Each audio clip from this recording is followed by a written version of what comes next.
Well, hello and welcome to Work Cookie, our weekly gathering of IOs, HRs, recruiters, and one actor, as we try to make the world of work just a little bit better. Heather, unfortunately, I missed last week and all the details, but I'll catch it on the podcast. But today, we're going to continue to talk about the curse of the toxic work culture and actually look at how it spreads and how we can actually break it.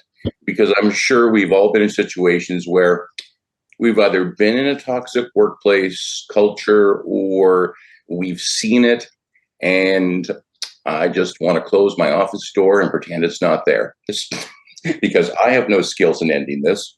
So, how do we get there? And then how do we actually deal with that?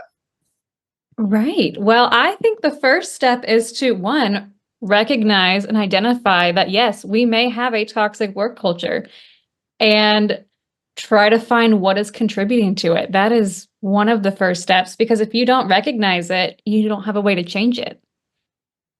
And we're talking about culture once again in the work culture, Yeah. focusing on being toxic. But I'm guessing there's some really good advice you could give me on how to prevent it from ever getting there in the first place. Well, yes and no. It really just depends. There's so many things that can contribute to a workplace culture. And it's important that, one, there have been many studies done that leadership is one of the forefront contributors to whether or not the culture is, healthy or not healthy. And so starting with the leadership is where you're really going to find whether or not you can help and fix that culture. And so if you can't get leadership on board, it is going to be very difficult.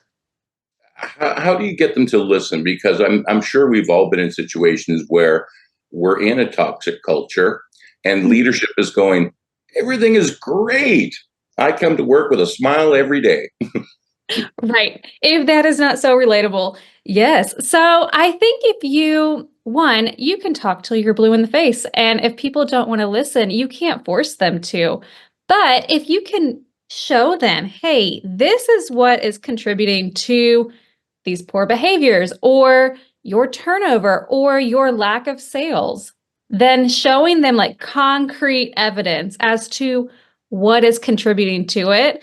And no, nobody wants to hear your leadership is essentially what is causing this. But if you can meet them empathetically and relate to them as a human instead of just kind of not condoning, but like kind of, I'm looking for the word, but like kind of treating them as though they are the sole problem and you are the cause of this. If you can meet them as a person and say, hey, let's work on this together, let's collaborate to do better for the good of everyone, you are more likely to see success there.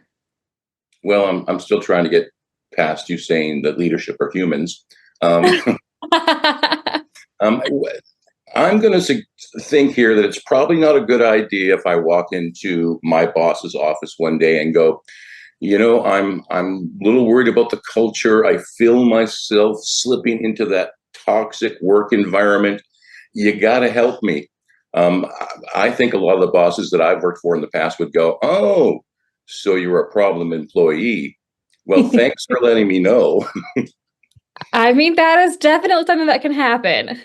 Um, I think I am a huge proponent of open communication and trying to get to the root of the problem, but not everyone wants to do that or is open to do that. So I think you really have to tailor it to you might know your boss and what may work with them better than just confronting it head on. Maybe don't go above their head right at the beginning, but try and find ways to work with them. And if they think you're that problem person and you're the one solely contributing to it, then you might need to bring someone else in and help them see. Well, I'm getting a feeling that this might be one of our most popular podcasts because everybody's going to want to send it to their boss. So thank you very much for this topic. We've got lots of Yeah. hands up. Emmy, let's go to you. Hello and good day to everyone. I love this topic so much. I think it's really relevant in teams, especially, which is my favorite space to work in. Not just organizational culture, but team culture. What does that look like as well? And so, a couple of things that I wanted to note, really in response to Tom as well. Kuz's and Posner's book, The Leadership Challenge, is a really great resource for leadership behaviors that encourage cultural change. And one of them in there that talks about the leadership responsibility is to encourage that initiative in others. So encourage dialogue, encourage conversation where that feedback is open, so that if you did have a sense that something wasn't amiss or that was going maybe not so great in the culture, that you had that ability to go into your boss's office and say, here's what I'm seeing. Now, I think one of the things that really as a practical tool there needs to be the communication strategies you use, right? How do you directly address people? How do you tackle tough conversations? There's also a lot of communication material out there in the research or other books. I think I mentioned once before, Crucial Conversations is one of the books that I really like that talks about how you can have really difficult conversations in the workplace. And so knowing the communication strategy and encouraging that as a leader, I mean, number one thing really is the leader's initiative there, but encouraging initiative in other people within the organization, whether it's followers or other leaders, to discuss some of those difficult things, because otherwise it stays around forever. And I have been in environments where things stay around forever because nobody wants to talk about it. And so open dialogue has to be another part of that. And one of the other tools that you can use if you're into the data side of it or want to have some numbers around to discuss, I think sometimes leaders enjoy that, is the OCAI or the OCAI tool, which, let me just make sure I say the words right, the Organizational Culture Assessment Instrument, which will measure your current state culture. And then the same respondents will respond with what their desired culture is. So basically they answer the same set of questions about where they are and then where they'd like to be. And you can do a gap analysis there. Okay, so what is the element or what are the elements that are not successful right now? How is my team feeling about it, and where do they want to be? And these are evolution changes, right? These aren't, okay, tomorrow we're going to have a new culture. But those tools do provide data points. They provide areas that you can target so that it isn't just willy-nilly one person's feedback. You can gather feedback from the whole team or an entire organization, depending on the size, to say, here's where we would like to improve our performance or in our weaknesses or challenges. Here's what our strengths are, and use that data to make data informed decisions about what areas of your culture you tackle. That sounds like a really good instrument. And you mentioned speaking up. As we create a non-toxic culture, is that one of the things we want to promote, is that speak up culture? I mean, I would love a leader to be in his office going, my employees, they're always knocking at my door with ways to make the company better. Yes, absolutely. One of the things I actually encouraged in my team was the conversation around the topic of open door policy actually almost implies that the culture says there's no open doors, right? And so we've tried to really vocally state that in meetings all the time, to say, hey, what is an actual open door culture look like? What does that look like? Instead of having to explicitly state it, how do we build in elements of the culture where we talk about what that means in practically? And I have people come into my quote unquote virtual office all the time and provide feedback, because they know that, one, as a leader on the team, it's my job to action the feedback, right? Even if it is to say, we're not going to tackle this right now, but let me continue to stay in conversation with you about it. Maybe it isn't an action step immediately, right? But they know that it is my job as the leader to hear them and to take an action step, not just to say, that's very nice. And, that has encouraged people. I've heard quite a few things from my team members, and I love that they trust me enough to share some of their difficulties, challenges, interpersonal conflict, right? Those things that can create toxic work cultures. I love that they look to me to help them alleviate some of those things. I think the action step is the reason for that, because the leader has to be willing then to take the feedback and then take the next step with it. Feedback is fantastic, right? But not doing anything with it is not. Willing leadership is fantastic too. Thank you very much for that. Linda Ann, let's go to you. So I think that there's a real difference in the situation when you're dealing with toxic leadership, especially top level toxic leadership versus a toxic employee. It's one thing for you to address an employee who has some toxic behaviors and is influencing the culture and negatively and so forth, versus when it's coming down from the top. And I've been in both situations. And when it's from the top, it is extremely difficult to address, because my experience with that, and especially that particular person, is they're not used to being held accountable for behavior. Right? If they're the founder of the company, they have all this history with it, and they did all this work for it, and I understand that. However, they're also often, all of them, used to being the smartest person in the room, quote, right? And so it is very difficult to address the toxicity there.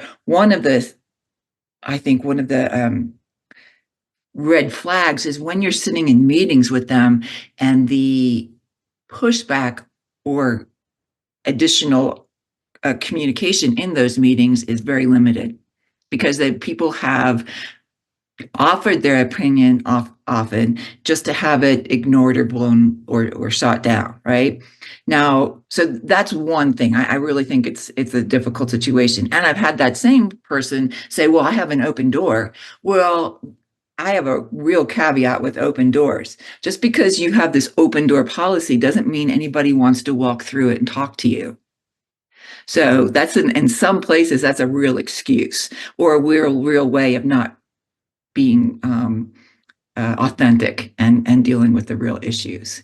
Now, if you're working with a particular employee that's toxic, I think it's important to address the elephant in the room and address that up front, because often the person doesn't even realize that they're toxic. And so they need to understand the influence and impact that they're having on those around them.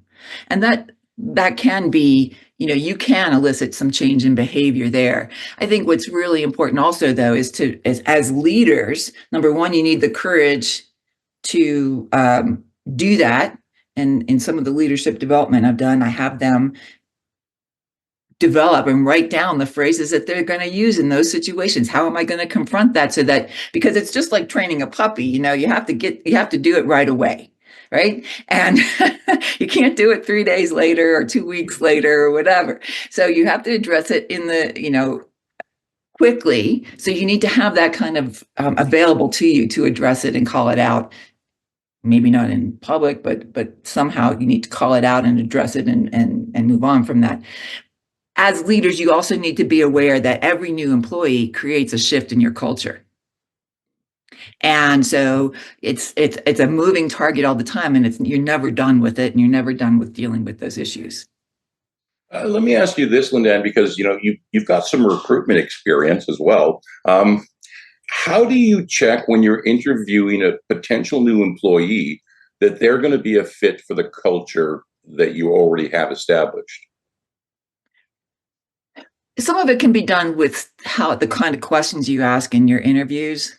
Like how do you address this issue? How do you deal with, and you can talk to them about toxic culture. Like, how do you address that in a particular environment? Or if your coworker is toxic, how are you addressing that, and how do you feel about it? Those kinds of things.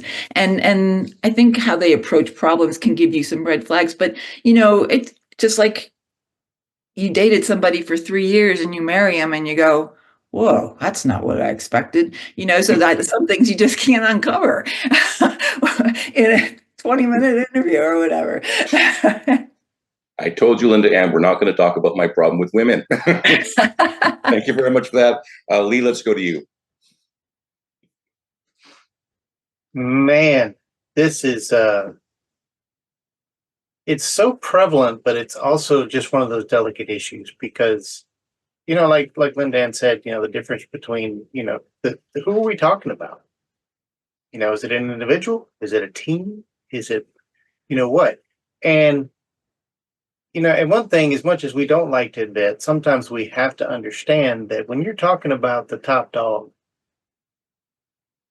sometimes that dog don't hunt. I mean, it's just, you will never change them, and the question then becomes, are there mitigation strategies that you can use to potentially save the organization, change the overall culture, knowing that the crusty old guy in the corner office is going to be who he is. But, that's where your executive team is going to have to really, really be on their game, because um, you can't hide things. You can't, there's definitely some things you got to avoid some behaviors, but you have to mitigate things as best as possible, and you have to try to get across, I'm sorry, sir, you can't say that. That's illegal. You know, um, sir, you're setting us up for a lawsuit.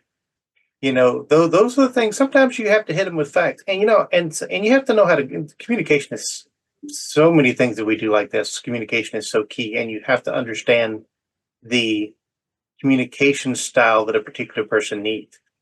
You know, um, as a senior NCO in the Navy, part of my job was what we called to puke on the boss's shoes, and that was to go in behind closed doors and say, "That's a really bad idea, and here's why." And then when the door opens, go, what the boss said is fantastic, because you have to be on the same page. But you have to get it out, and have to handle it properly. You do it behind closed doors, and you establish that communication, the respect and the rapport to be able, and be respectful, obviously, to go, hey, this is not going to go the way I think it's going to go. And here's the reasons that I say that. Will it always work? Oh, absolutely not. You will have some people that will never ever take the input. I'm the best, I'm the smartest, the whole thing. And, sometimes the best strategy is to, as the Marines say, advance in a different direction. Sometimes you gotta go somewhere else. But you have to understand that and know and know, I mean, if you're beating your head against the wall, at some point you got to realize it's not the wall's fault. Mm.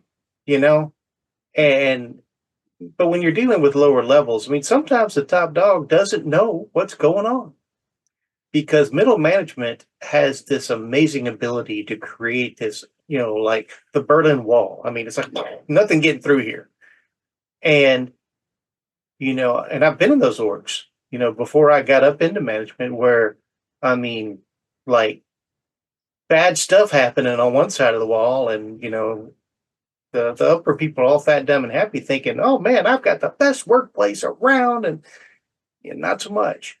And somebody has got to breach that wall in some way, um, and that's a minefield. You have to be very, very careful with that, because if you are on the other side of that wall, you're gonna probably make some bad blood there, because you're gonna have to go around somebody who's got a vested interest in the way things are.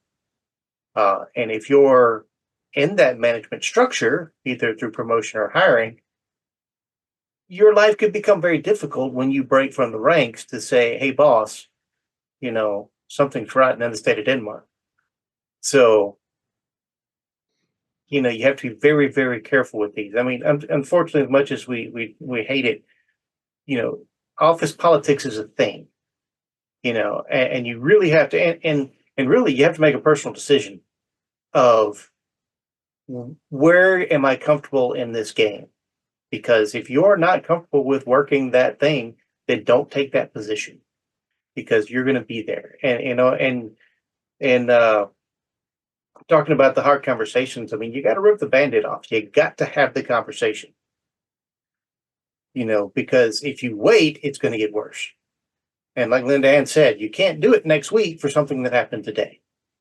You really have got to address it, and you've got to address it now. And you have to be very, very careful in how you address it, because of, interpersonal things, legalities, all those niceties that we really have to be careful when we tiptoe through that minefield. But in the end, if you do it correctly, then nobody's walking on, on eggshells anymore, and you can actually have a positive environment. And it is possible in, I don't know, probably 97% of the organizations. You could probably improve the environment if done correctly. The other three, get your resume ready. But, it is what it is. Let me ask you this, Lee, because when I think of IO psychologists, I usually think of people in leadership, contacting an IO psychologist. But isn't there also a real need for that person who is in the organization who's going, oh my God, how do I deal with my supervisor? Isn't it great for them to actually contact an IO psychologist too and go, help? How do I deal with this? Not in the same vein that we normally talk about that.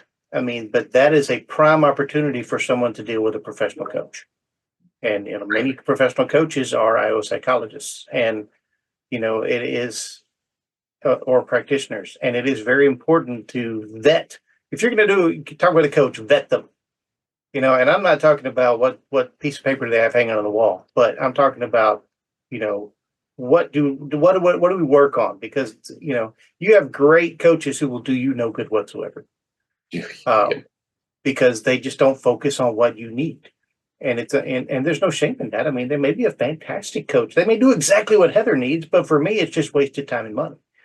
But so you really want to do that. But yes, absolutely. I think, your entry level, person stacking shelves maybe not need a coach. But, if you're going to progress in your career, talking to a coach it could be advisable for everyone at some point.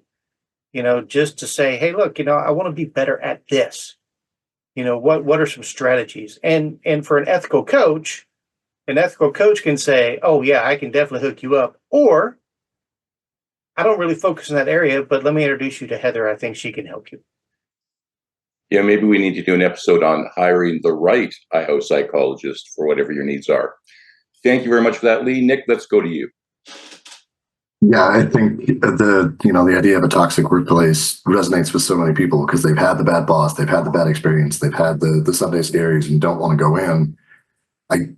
Toxic feels like an extreme term because my brain goes to the yellow circle with the triangles, and I think automatically like nuclear waste and things like that. And when we talk about, well, where's the problem coming from? Is it a leak in your protective suit? Is it a breakdown in containment? Is it improper disposal? All these sorts of things that you deal with when you are dealing with nuclear waste and things like that.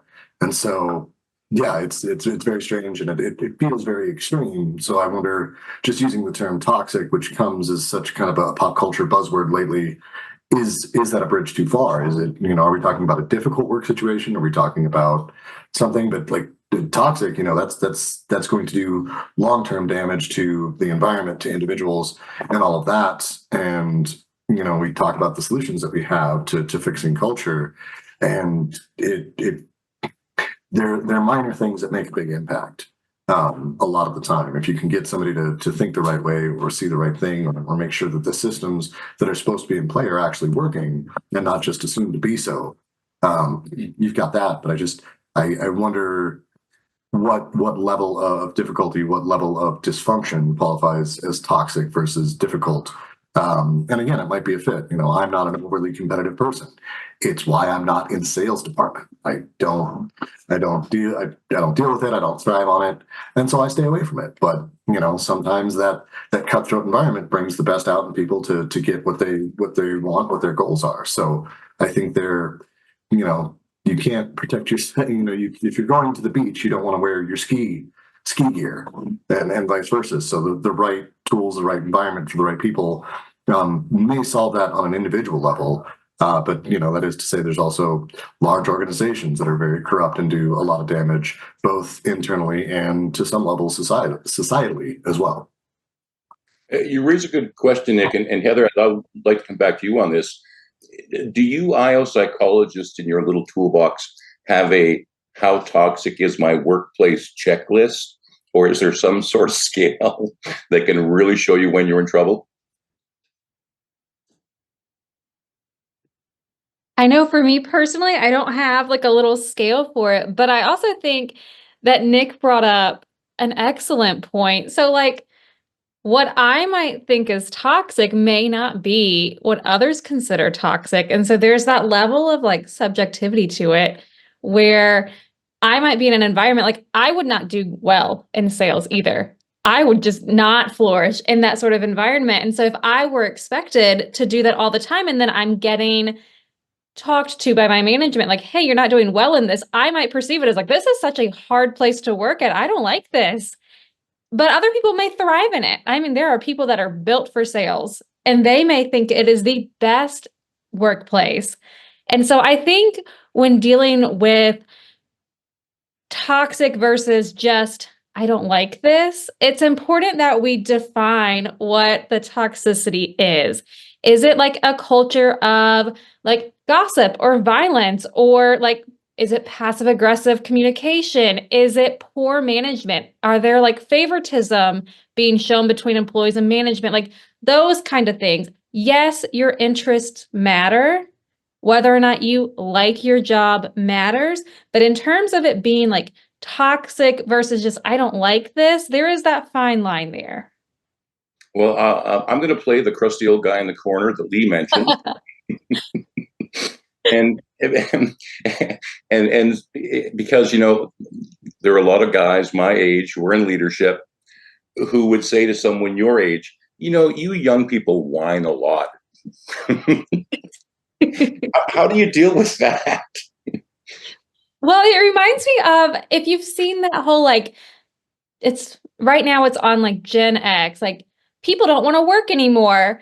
Well, my friend literally just sent me a video yesterday, and it was all the way back to the 1800s of newspapers and other people being quoted like people don't want to work anymore. It's just a generational aspect. But I also think, yes, you as the crusty man in the corner may have that opinion, which is, it's great. Like you are entitled to that. But I think it is good to bring, like, yes, validate that is your opinion, but let's bring in some facts on it and have an open conversation about, okay, why do you think this? And is it contributing to your work? If you're having these perceptions, like, how is it impacting you? Yeah. Well, thank you very much for that. Emmy, let's go to you. The word crusty just cracks me up. So I want to take this even a little step further, actually. What's the inverse of toxic work culture, right? Great work culture. And if we're talking about strategies to change the negative, we can invite into the conversation what the inverse looks like, the positive work culture, the work culture that people want to work in. And I'm a big proponent of practical tools, not just theoretical constructs. And so one of the practical tools that I've seen very successful in practice is something called the team canvas. You can really kind of change this also into the organizational canvas. And this concept is really documenting what are your strengths, your weaknesses, who are your people and their roles, what are your values, your common goals, personal goals people have, what are the deficiencies in your team. Maybe you need to bring in a new resource later because there's a technical deficiency or a skill set that you're missing to make your team great. But putting these concepts on paper. The teamcanvas.com is like an actual one where there's an example if people want to look at that. But it is really also stating kind of rules. What are our team agreements is a kind of a word, organizational agreements. This goes not just, we've got mission and values and all these things that tend to get documented on websites and thrown out there. This really takes that a step further in a level of granularity and defines within a team or an organization the purpose, right? What is the purpose of our team? How do we work commonly? What do we agree to? And this is a really great way that you can start folding in some practical strategies, even at the point of interview, right? Like, is this person going to fit within the team culture? Maybe you're a remote team and your camera on. And you notice one person that you've hired never has their camera on. Like, those are the sort of tension points that you can start seeing happen with teams, but they're things that you can even at the point of an interview or in conversation when you're looking to hire someone, because, Linda Ann mentioned, as people join your team, things change every time. The person has a new personality. They have a new working style. They have new thoughts and feelings, expectations, strengths and assets, right? These are all of the elements that are going to shift your team. And to know that at the onset, you can start documenting them on this on a diagram, or putting them someplace where people know what the common language is, what the common goals are and purpose. And this is a way to start bringing someone into the culture and helping onboard them into the culture, instead of having that person confused for one, or trying to make shifts and changes in a big way when they come in, that may have a different personality. You can really kind of start folding them in. So I love using tools and strategies for that, but I think making it explicit in a team or an organization will help just kind of shift into that positive work culture, and you can sustain it a lot better, even with onboarding or changes in personnel. That's a really helpful way to start addressing that. Do we have any sort of numbers about what toxic work cultures are costing organizations, how it affects their bottom line? I'd be interested in looking at that. I'm actually going to write that down as something to look into. I suspect there's some dollar value, but those are really hard things to quantify, right? When you think about engagement, what does that equal in a dollar value? When you think about retention, what does that equal? What about loss of an employment, like onboarding costs? Hundreds of thousands of dollars in some case for organizations every year when they're thinking about training and upskilling people or people they've lost. So I think there definitely probably are some numbers out there, but also organizations probably have things that they care about more, like engagement. What does that look like in my organization? A lack of engagement, rather, even, right? What is that costing me? And putting some dollar values to those points that are not super successful in a company, that's probably a really easy kind of line to start drawing. Good. Well, let me know what the numbers are when you do. Thank you very much. Linda Ann, back to you. So just real quick on some numbers, toxic work cultures do affect your engagement, right? And in general, in the US, only 30% of employees are engaged, fully engaged. Engaged employees, however, are 20% more productive than non-engaged employees. So that's a significant cost just right there, right? Then what is the turnover cost that your disengagement costs? And that's 50% to 200 or 300% of a replacement salary. So the cost is huge. The one thing I wanted to get back to was kind of where Nick was talking about toxicity and having the radiation kind of symbol and have it trigger that. Truly, there's a difference between someone who's toxic to the culture and someone who's just has poor communication skills. Maybe they need to be coached on what the expectations are here. And I think part of it is really related to intent and willingness. What is their real intent? And because when you have top management that is toxic, it really, no matter what you try to do underneath that, it will often get undermined. You can take these initiatives and implement them in the workforce, and at some point it's going to, you're going to have dissonance, right? And it'll be obvious, and it'll create real frustration for people. Now, the impact that toxicity has is very, very radioactive, as Nick was, because I have coached people who have been in toxic cultures, and as they come out, it has taken years of good leadership for them to recover from that. It's that damaging. Let me ask you this, Linda Ann, because there are organizations where if it's toxic at the top, good luck to you. But I've also been in organizations where the top leadership is excellent, but it doesn't filter down. And by the time, they treat mid-management incredibly well with great leadership skills, but those aren't being passed on to people further down in the food chain. Then they're not great leaders. Good point. Right? They're missing the boat. news at some point. Thank you very much for that. Nick, let's go to you. Yeah, it's funny that everybody kind of latches on to different points in the conversation. One thing that came to mind as we talk about it, first is that are we dealing with an actual pattern and longevity, or is it a bad day? Is it one episode or is it a full series? As kind of we think about that, because you can have a bad day and everybody's lizard brain goes to the worst case scenario, and we're like, well, I'm going to take my ball and go home. This place is absolutely terrible. Sorry about that. The grass is not always greener on the other side. And just thinking about how we frame it, what is it costing the organization by there being toxic? What if we, went for the benefit? What are the gains that they can get if they flip their culture? Because I think, cost kind of comes to this conservative hunker down, we have to protect everything at all costs. But if we frame it as the opportunities out there to go get these gains, if you implement these things, that might be a better tactic or attempt to get people to listen to the value of some of these things. Yeah, it's all about getting people to actually take the medicine, if you can get it to them. Thank you very much. Leave it over to you. Yeah, it's one of the things I love about these conversations is the as we bounce around to the different people, all the things that it triggers in my own brain.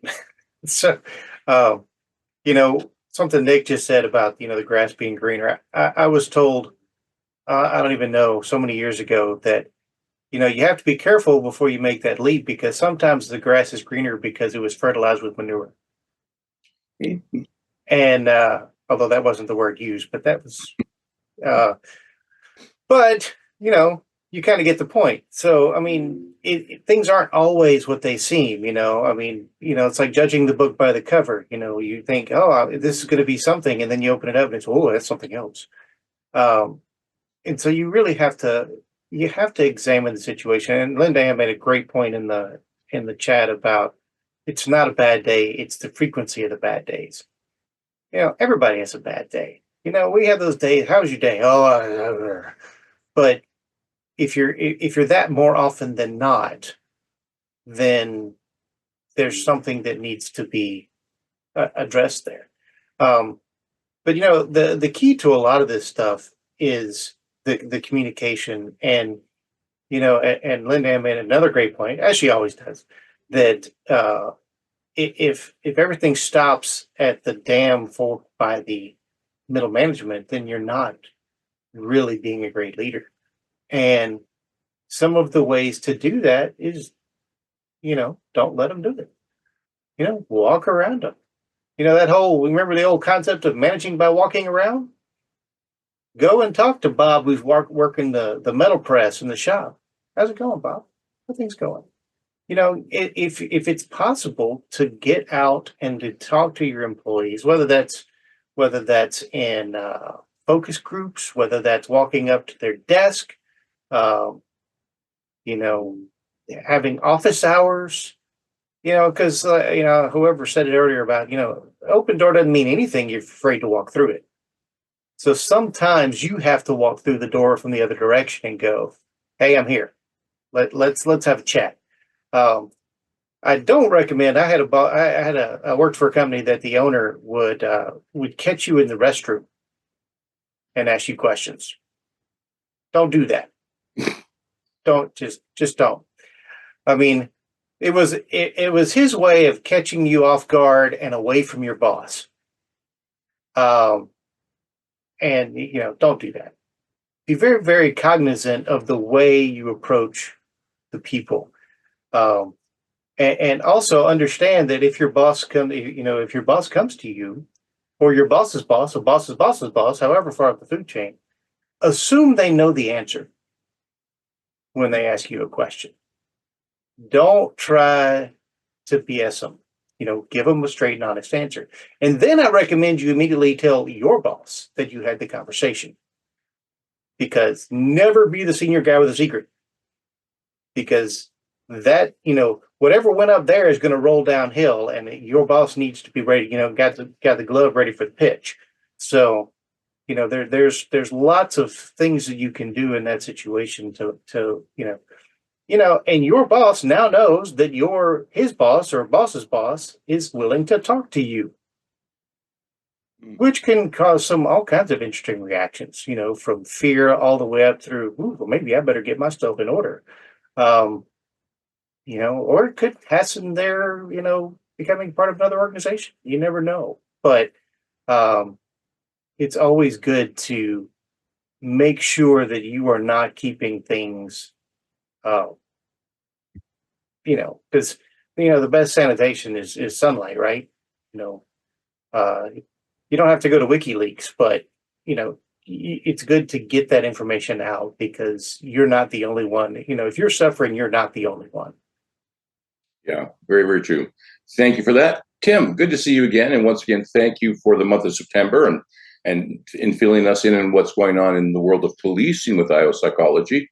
And here we are talking about toxic cultures. And I'm guessing you've not only seen it, but you're helping to work through that change of going to a much better culture. Yeah, So you want to share some of that with us? And I've lived it, so it's fine. I remained quiet because everyone's making such great points. I'm like, I just want to go over my bookshelves. Like, the book Kuznis and Posner is right there, and then the doctors that Nabi and Amy that I actually brought in to assess our work culture because it was so toxic when I was just a regular officer, and that's what got me down the path of IO psychology. So yeah, but the point that got me to raise my hand was I'm glad we're defining the toxic work culture, because back and not that long ago, a very popular term was, we have a hostile work environment. And they come to me as our sergeant lieutenant. I'm like, I don't think you know what that means. And once they were talking about it, it's like, okay, you have a one-off issue with someone. It's not a hostile work environment. So part of just asking those follow-up questions. Yeah, it truly is. But let me push a little further because, I'm going to say we know that police forces often have toxic cultures in them. We see it up here in Canada all the time. It seems we have a real issue with women being treated fairly with the RCMP up here. So how do we do more than just go, there's an issue? How do we actually start to move those goalposts so that the issue can be resolved? I mean, even if the main leadership, the big leadership is behind us, you've still got all those guys on the streets who might not be so amenable to these changes. So I'll go back to the lovely Linda Ann, who always has the best information: accountability. I know I can't play poker because I'm very facially expressive. And I'm like, yes, because that is it. It's accountability. When your leadership is not held accountable by their bosses, because everyone has a boss. And when they're not being held accountable, the toxic work environment is allowed to perpetuate, fester if it's not addressed. So accountability, absolutely. And that can be also by your citizenship, the people that you serve, or whoever you serve, whatever your industry is. The people that actually pay the bills that increase your stock price or make it plummet. Those are the people that can also drive it as well. Thank you very much for that. Amy, let's go to you. And so one of the things I was looking at and thinking about here is the concept of cultural agility. When we think about teams that are global teams, or think about teams that cross national cultures, this can complicate the concept of a toxic work culture or a good work culture even further. And so people are bringing their perspective, right, or their worldviews into these global teams or into team. I have a lot of teams that tend to cross into India, Sri Lanka. I've had a team member in Ukraine, Brazil, across. I work in technology. A lot of times these technology global teams are, 10 different countries even, it can be in one team. which is amazing, right? We're bringing in people from all kinds of backgrounds that have all kinds of technical skills, and they create really powerful development teams. But the culture is really difficult to level set on sometimes. And that can create the perception of toxicity within teams because there's a misunderstanding of national culture or whether it is an individualist culture or a collectivist culture, right? Are you team focused or individual focused? That's a big difference in how you operate in a team, how you operate as people in your day-to-day lives even. And so as a leader, I think we've talked a lot about the leader being kind of the spear here, which is entirely true. That's something that you can place some discovery on. Who do you have on your team? What perspectives and worldviews are they bringing to the table? Understanding what differences that can create in an environment culturally, and then playing the cultural agility game of making some shifts based on your specific composition of people. You can have 15 people that are from the Western world, 15 people that are from, Indian in a specific technology team. That's a big one where we have a lot of people from India that will come in there into a team, and maybe actually might even comprise most of the team in a certain setting, right? So as that leader, knowing who you've got, what they're bringing to the table, and what their perspective is on the workplace, on working in general, and even day-to-day life can be a really valuable way to help make some cultural shifts that produce a really productive environment. It is really complex, and even doing the work that I do, the notion of eye contact is so different in different cultures around the world. Is it time for that's something I had to research and understand because of the work I was doing. Is it time for us all just to learn that stuff and for it to become common knowledge? 100%. Yes. I think globalization is not going anywhere, right? We work increasingly with people from different countries, even as a consumer, right? You might make a phone call to get support and you're getting someone in a different country, right? And so just knowing the differences across the global schema is extremely important, both as a leader, a team member, and as a consumer even. So 100%, yes, I think that's a skill set that isn't spoken about enough, understanding cultural agility or cultural awareness, or having a respect for other cultures. One of the really extreme examples I recall hearing that just really hit home for me, there was a gentleman who was in another country for work, and he saw a man on the street that looked like he was really desperate for water.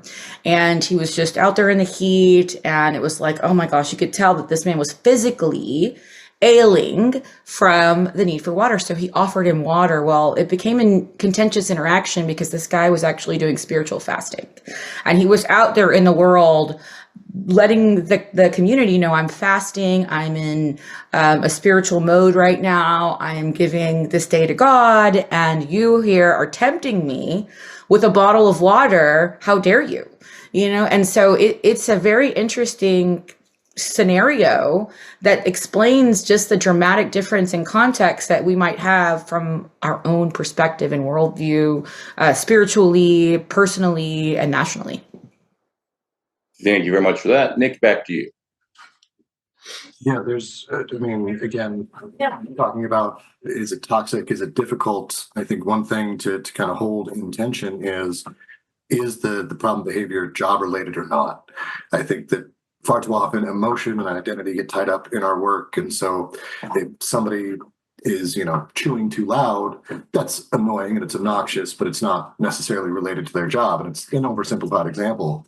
But, is it related to the work that's trying to be done, or is it something that is, actually damaging? And I think going back to the idea of toxicity and kind of that nuclear option, cleanup is not an easy task. It takes a lot of people and a lot of resources and a lot of planning, and there are so many unintended consequences, things like that. And even the long-term effects, you can bury it. But our backyard has rocky flats, and they have developed some of the land that was over the nuclear facility. Those people can only do container gardening, so the impacts can be very, very long term. So there's enough data to say, yeah, we think we've mitigated it, but it's it's still got a chance to come back and bite us down the road as well. So I think that the scope of trying to clean up something that has been labeled as toxic, as dangerous, and sometimes you've got to walk away, and now it's a super fun site, and cleanup may not be possible. I think I've gotten to the point of the show where if I'm in leadership, I'm just going to hire myself an IO psychologist because there's just way too much going on. So thank you very much for that, Nick. Linda, and back to you. So I think this is another thing that leadership needs to take, responsibility for, and that is really understanding. It's important to understand the people that you're leading in the organization, right? And it goes even beyond the work environment. Even when I taught school and I had children from different cultures, and they wouldn't look me in the eye when I was talking to them. I had to understand that that's because of the culture they came from, because in their cultures, it's a sign of disrespect and not a sign, and so to look someone in the eye. When you look down, that's showing respect and deference to them. So it's throughout our culture, not even just in the work environment, but as leaders, it's our responsibility to make sure we understand that about the people we are leading, to sit there and to try to lead from afar. But in this office with the door open that nobody comes through, and you lead from that, is difficult. It makes it difficult for everyone. And so I'm of the mindset that it's really important as leaders to understand your people, to have that very specific relationship with each of them and understand where they are and why their behaviors are what they are, so that you can even communicate that more globally and have a greater understanding and appreciation for all the different richness of the different cultures that exist within our workforce. But it's really learning to take the time to know the people you lead. Linda, it would be great if everyone could just hire themselves an IO psychologist. But also, I'm one of those guys who, if I've got an extra half hour or an hour, I'll drop by a bookstore because I love going to the business section and looking at books on communication for leadership, things like that. And I've noticed there's quite a few books on leadership out there for people in the business community. And we've mentioned Kuzmin and Posner's probably more times than we've mentioned work cooking in the last couple of years. But is there, one author or one book that you would recommend that if you are in leadership, if you're hearing the message that Work Cookie's putting out, I now want to go buy a book and try to become one of these leaders, who am I going to pick up? I'm sure Tim's got about 12 of those books. It really depends on what part of the leadership that you're really looking at, right? Because if you're looking at culture, you might want to look at the culture code, right? If you want to look at vision, you might want to look at Cameron Harold's book on vivid vision. There's different things that you want to look at, but the Kuznets and Posner Leadership Challenge is really kind of the gold standard for how you approach leadership, and they have wonderful evaluations. And even if you just read that evaluation, it tells you what you need to do as a leader. Well, that's one book that I haven't, or a couple of authors I haven't checked out. So maybe that'll be on my reading list. Thank you very much for that. Heather, we've got about 5 minutes left. How are we doing on this topic? Yeah, no, I have loved this so far. Everyone's contributed some really good insights. I do have a book that I love.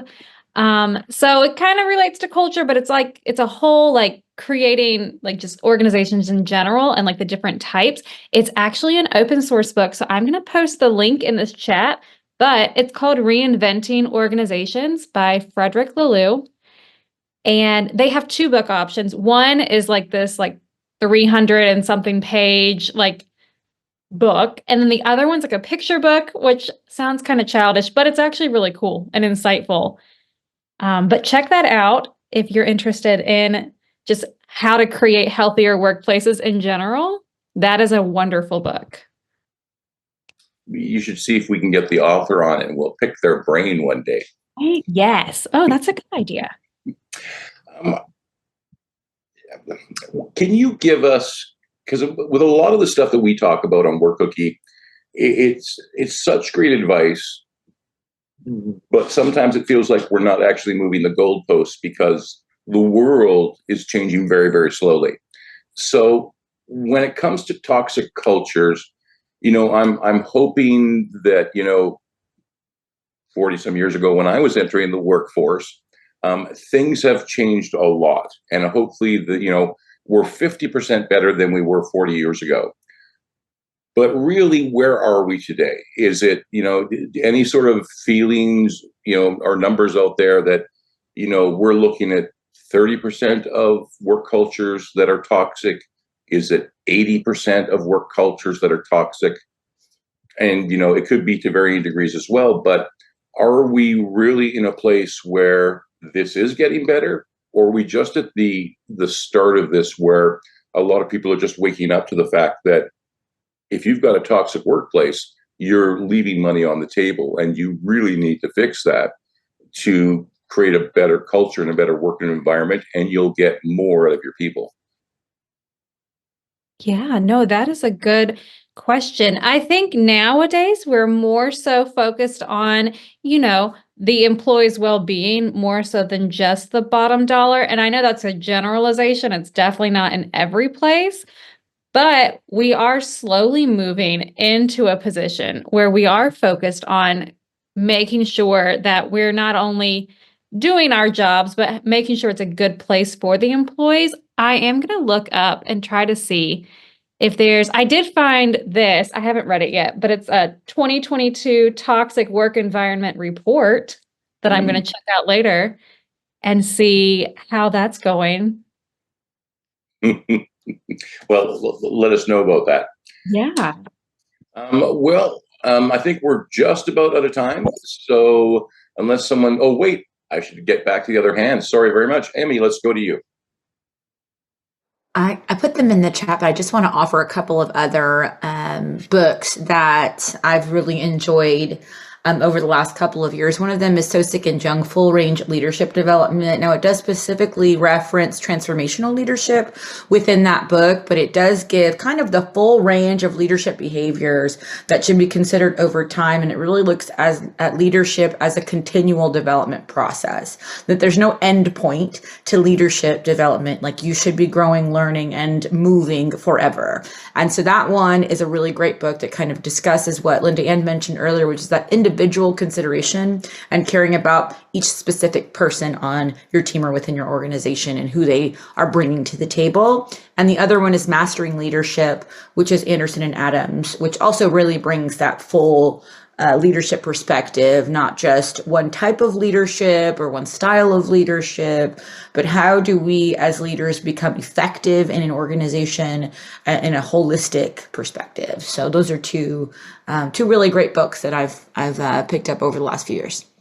And for those people who are listening to the Work Cookie podcast, you now have your homework. So get cracking. Thank you very much for those, Emmy. Linda Ann, back to you.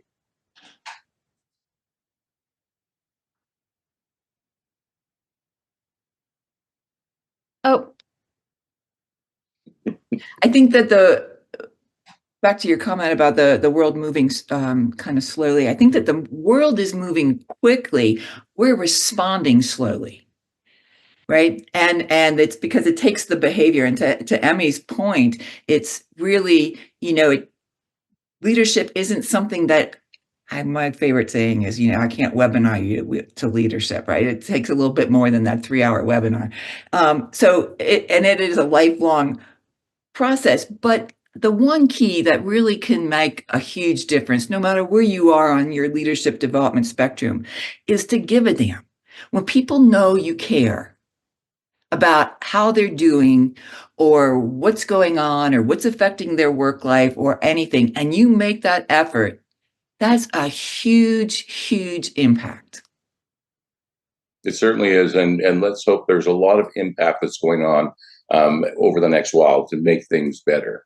Thank you very much, everyone. We are running out of time, so let's just take a quick look about what is coming up with CBOC.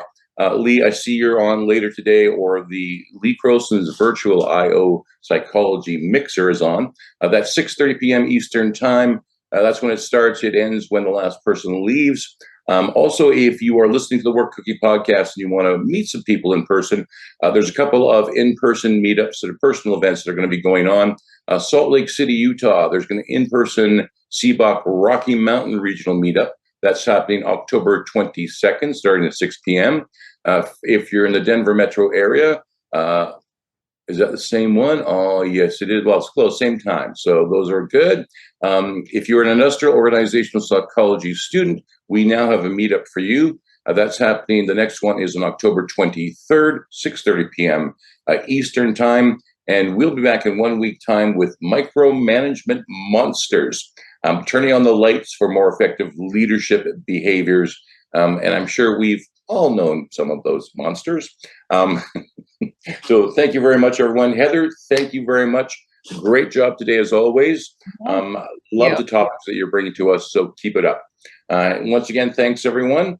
And if that is it for today, we'll see everyone back here in 7 days' time. Heather, why don't you count us out? Yes, of course. Thank you, Tom. All right, everyone. 5, 4, 3, 2, 1.